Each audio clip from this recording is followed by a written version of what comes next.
All right, guys, so now we're going to take a look at the knee lever to a leg lock. I love the knee lever a lot. It's like my favorite thing now. It never used to be. Then when I was competing, I never used a knee lever. Not one time in my life, right?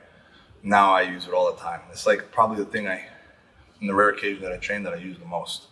And it definitely makes people reset every single time. Like, what happens, it makes it impossible for people to pass my guard on their knees. It feels impossible to pass my guard on their knees beforehand, but now it makes it really, really impossible, because every time they come forward, try to get chest to chest on their knees, I could just off balance. But there's also a leg lock from there. All right. So now, let's say,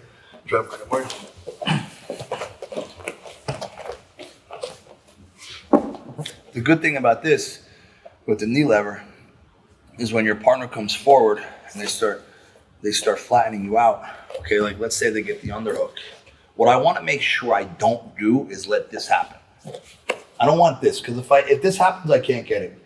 So here's what I want to warn you guys of.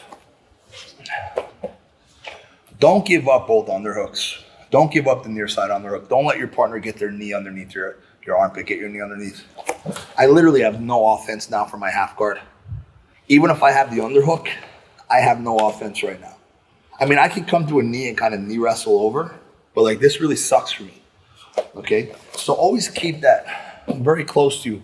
Even if they get the underhook, okay, I'm looking to have this hand in between the legs. So most likely my partner's gonna come up and they'll start flattening me out.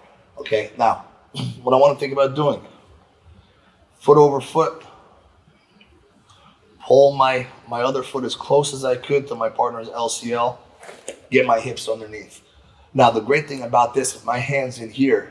As soon as I off balance, I'm gonna turn my knees together in this position. Now, usually from the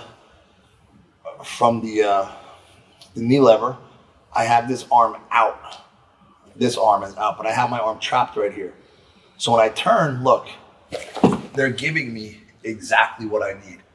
Now, if you want to like have a little like cheat code, what you can do is you can bring this foot out to your partner's outside of their calf right here. Because now when they go to sit up, they're already spread open, right?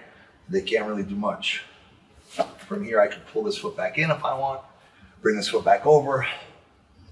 The position that we've seen so much. Again, if my arm is out and I'm able to get this hand in the armpit, you know, I'll still be able to get this because their whole body is tipping, right? So this leg is actually going to lift up.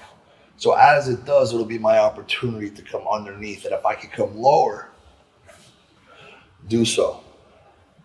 Again. Partner has me here. He's hugging me, right?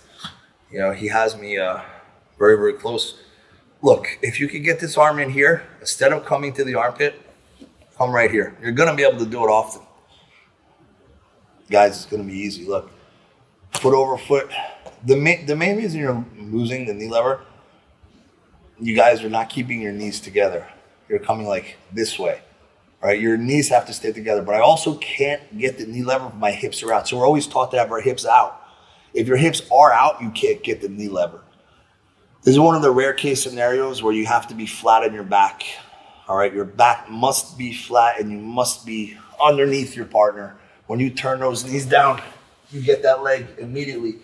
Your partner, they're almost looking like an electric chair, right? Like they're in a really bad spot right now. From here, you can bring your foot right to the hip, start creating space. You're latched onto that leg and you start going, all right? Catching that heel. Give it a go.